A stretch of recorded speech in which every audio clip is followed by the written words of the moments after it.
L'horreur du plein ciel de Sir Arthur Conan Doyle.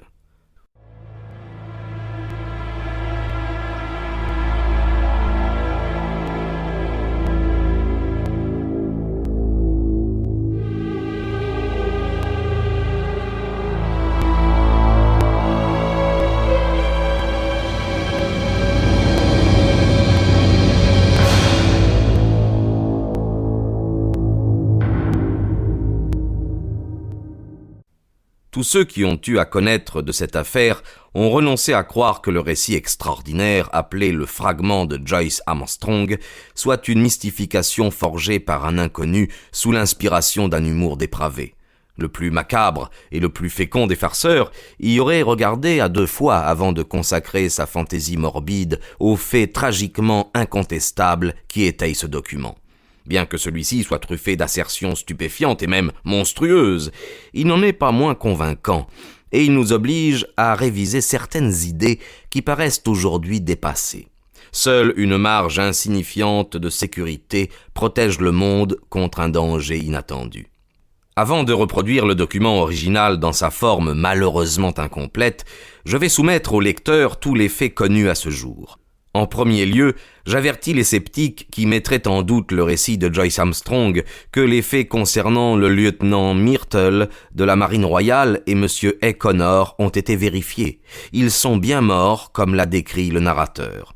Le fragment de Joyce Armstrong a été trouvé dans le champ connu sous le nom de Lower Haycock, à 1500 mètres à l'ouest du village de Whittleham, sur la frontière du Kent et du Sussex. Le 15 septembre dernier, un ouvrier agricole, James Flynn, au service du fermier Matthew Dodd de Shawntree Farm à Whittleham, a aperçu une pipe de bruyère à côté du chemin qui longe la haie de Lower Haycock. Quelques mètres plus loin, il a trouvé une paire de lunettes cassées. Finalement, il a découvert parmi les orties du fossé un livre plat endossé de toile. C'était un carnet de notes. Quelques feuillets s'étaient détachés et voltés au pied de la haie. Il a ramassé le tout, 3 feuillets malheureusement, dont les 2 premiers n'ont pu être retrouvés. L'ouvrier agricole a rapporté son butin à son maître. Celui-ci, à son tour, l'a montré au docteur J.H. Atherton de Hartfield. Ce gentleman s'est tout de suite rendu compte qu'une expertise était indispensable. Le manuscrit a donc été remis à l'Aéroclub de Londres où il se trouve encore. Les 2 premières pages du manuscrit manquent.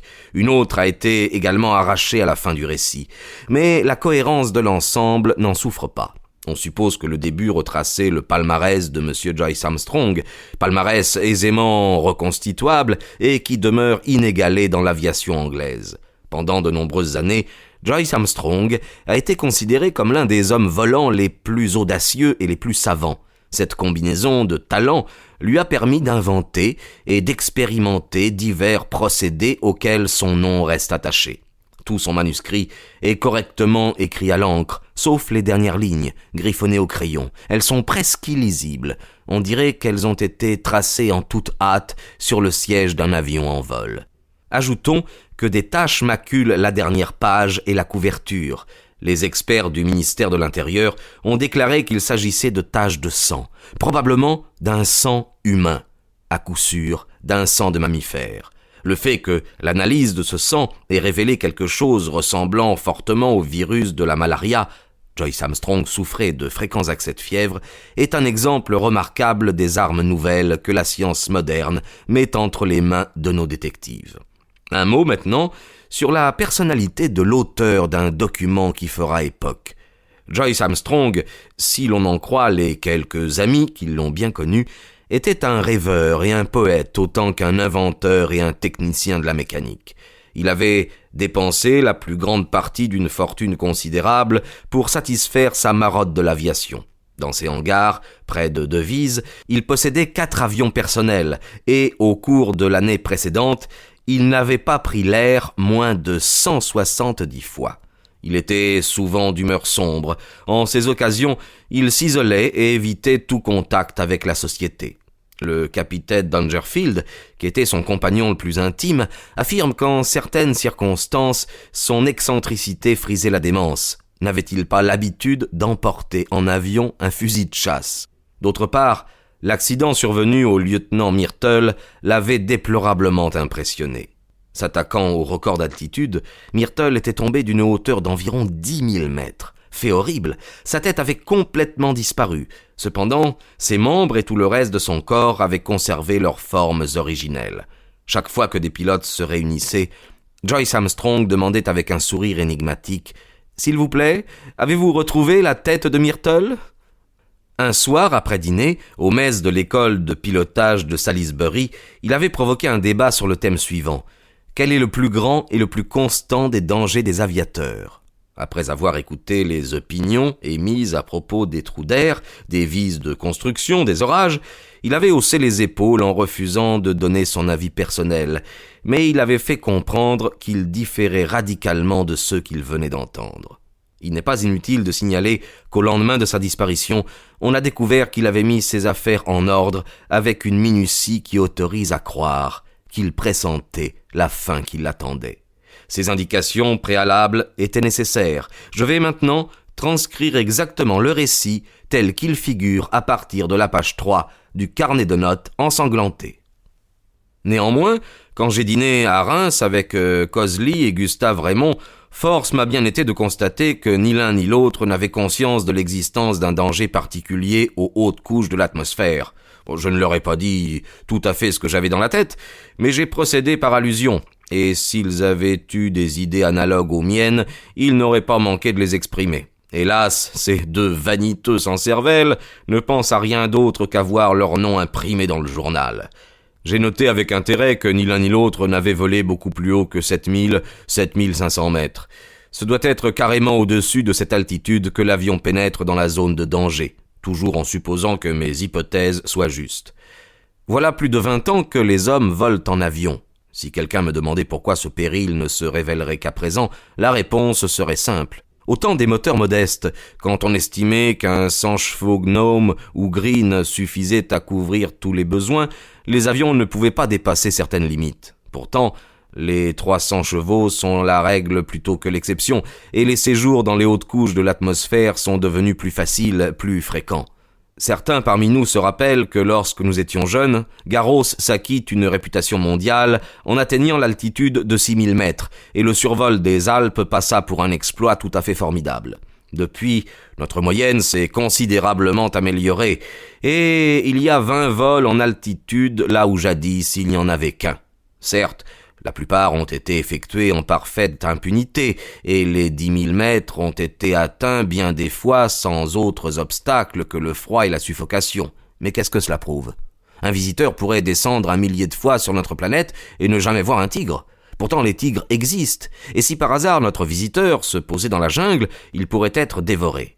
Il y a des jungles dans l'air supérieur, habitées par plus terribles que des tigres. Je crois qu'un temps viendra où ces jungles seront reportées avec précision sur les cartes. Dès à présent, je peux en situer 2. L'une, au-dessus de la région Pau-Biarritz en France. L'autre, au-dessus de ma tête pendant que j'écris chez moi dans le Wiltshire.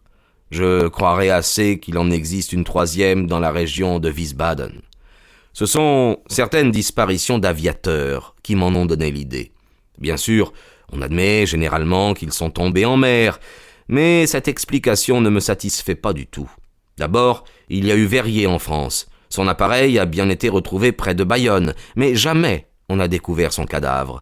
Il y a eu aussi le cas de Baxter, qui a disparu, bien que son moteur et quelques débris de ferraille aient été identifiés dans un bois du Leicestershire.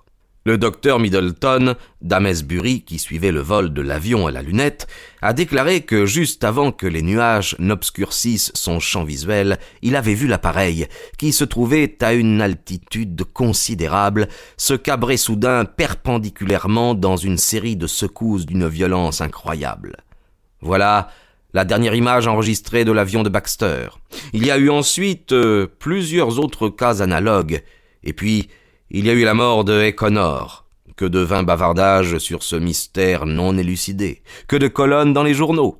Mais on s'est bien gardé d'aller au fond des choses. Il est descendu en vol plané d'une altitude inconnue. Il n'est pas sorti de son appareil, il était mort sur son siège.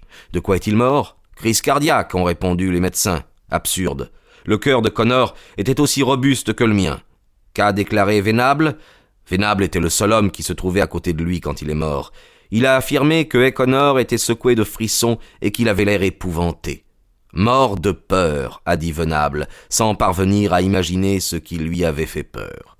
Connor n'a murmuré qu'un mot à Venable, un mot qui ressemblait à monstrueux. Au cours de l'enquête, personne n'a pu préciser à quoi ce monstrueux pouvait s'appliquer. Moi, j'en serais capable. Des monstres. Tel a été le dernier mot du pauvre Harry Connor.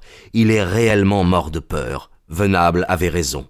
Et puis, il y a eu la tête de Myrtle. Croyez-vous vraiment, quelqu'un croit-il vraiment, qu'une tête d'homme puisse être complètement renfoncée dans son corps à la suite d'une chute? Moi, en tout cas, je n'ai jamais cru en cette explication pour Myrtle. Et la graisse sur ses vêtements. Tout gluant de graisse a déposé quelqu'un à l'enquête. Étrange que personne n'ait réfléchi là-dessus. J'ai réfléchi, moi. Il est vrai que depuis longtemps, je réfléchissais déjà. J'ai fait 3 tentatives, et Dangerfield, qui me taquinait parce que j'emportais mon fusil de chasse, mais je ne suis pas monté assez haut. Maintenant, avec mon nouveau Paul Véroneur léger et son rebure de 175 chevaux, je devrais demain atteindre facilement les 10 000 mètres. Je tenterai le record. Possible que je tente aussi le diable. Je ne nie pas le danger. Mais si un homme veut éviter le danger, il n'a qu'à s'abstenir de voler et passer sa vie en pantoufles et en robe de chambre. Demain, j'explorerai la jungle de l'air. S'il y a quelque chose dedans, je le saurai. Si j'en reviens, je serai un personnage célèbre, une vedette. Si je n'en reviens pas, ce carnet de notes attestera ce que j'essaie de faire et comment j'aurais perdu la vie en essayant. Mais de grâce, pas de radotage sur un accident ou un mystère. J'ai choisi mon monoplan Paul Véroneur pour ce petit travail. Rien de tel qu'un monoplan quand on veut vraiment réussir quelque chose. Beaumont s'en est aperçu tout au début. Par exemple, l'humidité ne l'affecte pas. Or, le temps actuel laisse prévoir que nous serons constamment dans les nuages. C'est un joli petit prototype qui répond à ma main comme un cheval à bouche tendre. Le moteur est un rebure de 10 cylindres qui fait 175 chevaux. L'appareil est pourvu des derniers progrès de la technique. Fuselage blindé, patin d'atterrissage aux courbes hautes, frein puissant, stabilisateur gyroscopique, 3 vitesses actionnées par une altération de l'angle des plans d'après le principe des jalousies à lame mobile. J'ai emporté un fusil de chasse et une douzaine de cartouches de gros plomb. Vous auriez dû voir la tête de Perkins, mon vieux mécano, quand je l'ai prié de les mettre dans l'avion. Je me suis habillé en explorateur de l'Arctique, avec 2 chandails sous ma combinaison, des bas épais à l'intérieur de mes bottes fourrées, une casquette à rabat et mes lunettes en mica. Dehors, près des hangars, j'étouffais. Mais comme je voulais dépasser en ascension la hauteur du sommet de l'Himalaya, il fallait bien que je porte le costume de mon rôle. Perkins se doutait de quelque chose et il m'a supplié de l'emmener. Si j'avais utilisé un biplan, j'aurais peut-être accédé à sa requête, mais un monoplan dont on veut tirer le maximum de force ascensionnelle est l'affaire d'un homme seul. Naturellement, j'ai pris une vessie d'oxygène. L'aviateur qui voudrait tenter de battre un record d'altitude sans oxygène serait gelé ou suffoquerait ou cumulerait les 2 inconvénients. Avant de prendre place, j'ai vérifié les plans, le palonnier et le guignol. Satisfait de mon inspection, j'ai mis en marche et j'ai roulé en douceur. J'ai décollé en première, j'ai fait 2 fois le tour du terrain pour chauffer un peu le moteur. Avec un geste de la main, j'ai dit au revoir à Perkins et aux autres, puis je me suis enlevé et j'ai poussé le moteur à fond. L'avion a glissé dans le vent comme une hirondelle pendant une 15aine de kilomètres. Je l'ai miné en l'air et il a commencé à grimper en dessinant une grande spirale vers le banc de nuages. Il est très important de s'élever lentement pour s'adapter à la pression. Il faisait lourd et chaud pour un jour de septembre en Angleterre. La pluie menaçait, des bouffées de vent soufflaient du sud-ouest. L'une d'elles, particulièrement violente, m'a pris au dépourvu et m'a brutalement déporté. Je me rappelle le temps où les rafales et les trous d'air représentaient de graves dangers parce que nos moteurs manquaient de puissance. Juste au moment où j'ai atteint la couche de nuages, il s'est mis à pleuvoir. Mon altimètre marquait 1000 mètres. Ma parole, quelle pluie! Elle tambourinait sur les ailes, me fouettait le visage, brouillait mes lunettes. Je n'y voyais presque plus rien. Elle contrariait ma moyenne, mais qu'y faire? Pendant que je prenais de la hauteur, elle s'est transformée en grêle et j'ai dû chercher à la contourner. L'un de mes cylindres ne fonctionnait plus, une bougie encrassée sans doute. Néanmoins, j'ai pu continuer à grimper sans rien perdre de ma puissance. D'ailleurs, peu de temps après, mon ennui mécanique a pris fin et j'ai réentendu le vrombrissement plein, profond des 10 cylindres qui chantaient d'une seule voix en parfaite harmonie. Voilà où intervient le miracle de nos silencieux modernes. Nous pouvons enfin contrôler nos moteurs par l'oreille. Quand ils ne tournent pas rond, quand ils crient, protestent, sanglotent. Autrefois, tous ces appels au secours étaient perdus, engloutis par l'épouvantable vacarme de la machine. Ah, si seulement les pionniers de l'aviation pouvaient ressusciter pour admirer la perfection mécanique qui a été payée du prix de leur vie. Vers 9h30, je suis arrivé tout près des nuages. Au-dessous de moi, toute brouillée et barbouillée de pluie, s'étendait la vaste plaine de Salisbury. Une demi-douzaine d'appareils se traînaient à 300 ou 400 mètres d'altitude, on aurait dit des moineaux. J'ai eu l'impression qu'ils se demandaient ce que j'allais faire dans les nuages. Brusquement, un rideau gris s'était tiré sous moi et des tortillons de vapeur humide ont dansé autour de ma figure. C'était froid et triste, mais j'avais vaincu la grêle et c'était autant de gagné. Le nuage était aussi sombre et épais qu'un brouillard londonien. Désireux d'en sortir, j'ai tiré sur le manche jusqu'à ce que résonne la sonnette d'alarme automatique. Je commençai à glisser à reculons. Mes ailes détrempées m'avaient alourdi plus que je ne l'aurais cru. Mais bientôt, je suis parvenu dans une zone nuageuse moins dense, puis j'ai émergé.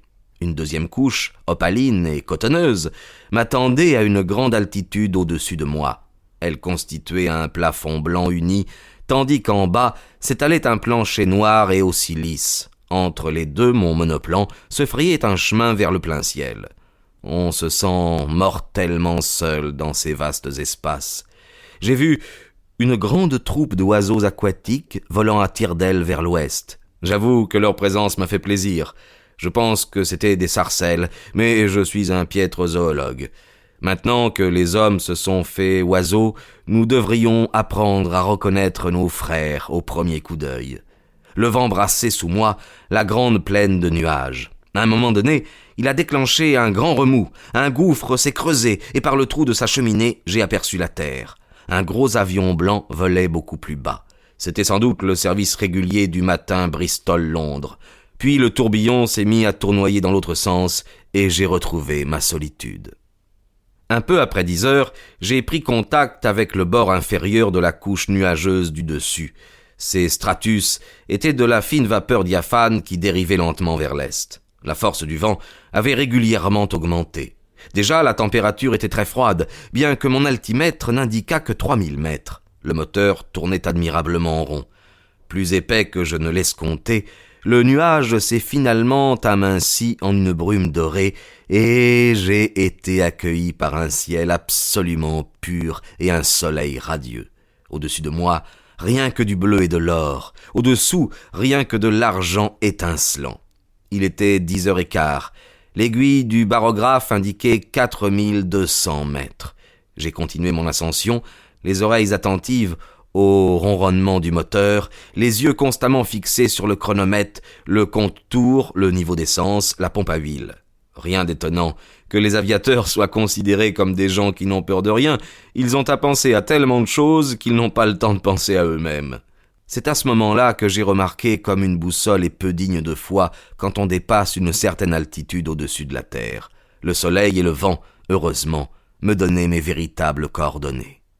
J'avais espéré trouver une éternité de calme en prenant toujours plus de hauteur, mais au fur et à mesure que je grimpais, la tempête croissait, elle, en violence. Mon monoplan gémissait, tremblait dans tous ses rivets, se faisait balayer comme une feuille de papier quand je voulais virer, glissait dans le vent plus vite, peut-être qu'aucun mortel n'avait jamais volé. Il me fallait redresser constamment l'appareil et louvoyer dans l'épi du vent, car je n'ambitionnais pas seulement un record d'altitude, d'après tous mes calculs, c'était au-dessus du petit Wiltshire qu'était située ma jungle de l'air. Je perdrais donc le bénéfice de tous mes efforts si j'attaquais ailleurs les hautes couches de l'atmosphère. Je suis arrivé à 6000 mètres aux environs de midi. Le vent était si violent que je regardais anxieusement les hauts bancs de mes ailes. Je m'attendais d'un moment à l'autre à les voir détendus ou rompus. J'avais dégagé le parachute derrière moi et je l'avais accroché à l'anneau de ma ceinture de cuir afin d'être paré pour le pire. C'est dans ces moments pareils qu'un travail bâclé par un mécanicien peut coûter la vie à un pilote. Mais l'appareil se comportait courageusement. Ses cordages, ses supports bourdonnaient et vibraient comme autant de cordes de harpe. J'étais pourtant émerveillé de voir comment, malgré les coups et les secousses qui lui étaient assénés, il poursuivait son entreprise de domination du ciel. Il faut qu'il y ait quelque chose de divin dans l'homme pour qu'il s'élève ainsi au-dessus des limites que le Créateur a paru lui assigner, et pour qu'il s'élève grâce à cette continuité désintéressée, héroïque, dont témoigne la conquête de l'air. On parle de dégénérescence humaine. Quand donc une histoire comparable a-t-elle été décrite dans les annales de notre race? C'est avec ces idées en tête que je poussais toujours plus haut mon avion. Tantôt le vent me lacérait la figure, tantôt il sifflait derrière mes oreilles. La plaine de nuages au-dessous de moi avait pris ses distances, ses replis, ses boursouflures d'argent s'étaient fondus dans une platitude éblouissante. Mais tout à coup, j'ai été victime d'un avatar sans précédent. Certes, je savais déjà ce qu'il en coûtait de se trouver dans ce que nos voisins d'outre-Manche appellent un tourbillon, remous en son sein qui sont aussi terrifiants que lui-même. Sans le moindre avertissement, j'ai été happé brutalement par l'un d'eux. Pendant 1 ou 2 minutes, j'ai tourné en rond à une vitesse telle que j'ai failli perdre connaissance, puis je suis tombé, l'aile gauche la première, dans le trou de la cheminée centrale. Le vide m'a entraîné en chute libre, comme une pierre, pendant près de 300 mètres. Je ne suis demeuré sur mon siège que grâce à ma ceinture. La secousse m'avait coupé le souffle et déporté à demi évanoui par-dessus le bord du fuselage. Mais, et c'est là mon grand mérite d'aviateur, je suis toujours capable de fournir l'effort suprême. J'ai pris conscience que ma chute se ralentissait. En fait, le tourbillon était plutôt un cône qu'une cheminée cylindrique, et je me rapprochais du sommet de ce cône. Au prix d'une terrible torsion, en jetant tout mon poids d'un côté, j'ai remis mes ailes d'aplomb et j'ai repris le contrôle de l'avion pour sortir des remous. Brisé mais victorieux, j'ai à nouveau tiré sur le manche et j'ai recommencé à grimper. Vers 13h, je me trouvais à 7000 mètres au-dessus du niveau de la mer. À ma grande satisfaction, j'étais arrivé au-dessus de la tempête. Plus je montais, plus l'air se faisait calme. Par contre, il était très froid, et je commençais à éprouver la nausée particulière qui accompagne la raréfaction de l'air. Alors, j'ai dévissé la capsule de ma vessie d'oxygène et j'ai aspiré à intervalles réguliers ce gaz miraculeux. Je le sentais couler comme un cordial dans mes veines et j'étais émoustillé au bord de l'ivresse. Je criais, je chantais tout en dessinant mes orbes dans le ciel glacé. Je suis sûr que la défaillance dont ont été victimes Glaisher et à un degré moindre Coxwell quand en 1862 ils atteignirent en ballon l'altitude de 10 000 mètres a été provoquée par la rapidité extrême avec laquelle s'accomplit une ascension perpendiculaire en ballon. Quand on monte selon un angle modéré et que l'on s'accoutume lentement de la diminution de la pression atmosphérique, on évite ce genre de trouble. Moi, à altitude égale, je me suis aperçu que même sans mon inhalateur d'oxygène, je pouvais respirer sans malaise intolérable. Le froid devenait diablement vif cependant, et mon thermomètre marquait moins 18 centigrades. À 13h30, j'étais presque à 11 000 mètres au-dessus de la surface du globe, et je continuais à grimper régulièrement. Toutefois, l'air raréfié soutenait moins bien mes ailes, et mon angle d'ascension s'était considérablement réduit. J'ai compris que même avec un appareil aussi léger et un moteur ultra robuste, je ne tarderais pas à atteindre mon plafond. Comble de malchance, une bougie s'étant déréglée, mon moteur s'est mis à tousser.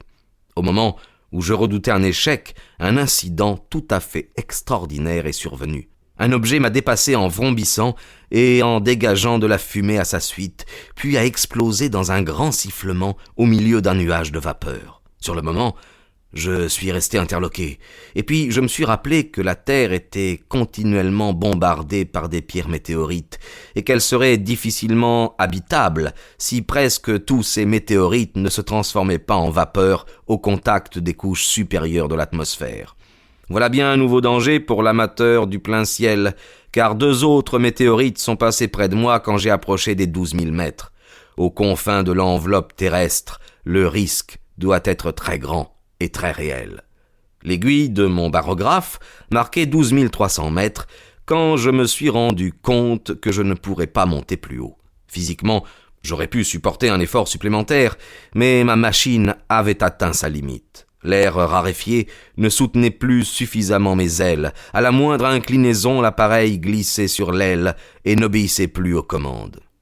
Peut-être, si le moteur n'avait pas cafouillé, aurais-je grignoté 300 ou 400 mètres de plus. Mais les ratés se faisaient de plus en plus nombreux, et 2 cylindres sur 10 me paraissaient en panne. Si je ne me trouvais pas déjà dans la zone que je recherchais, il me serait impossible de l'atteindre à présent. Mais n'y avais-je pas pénétré ?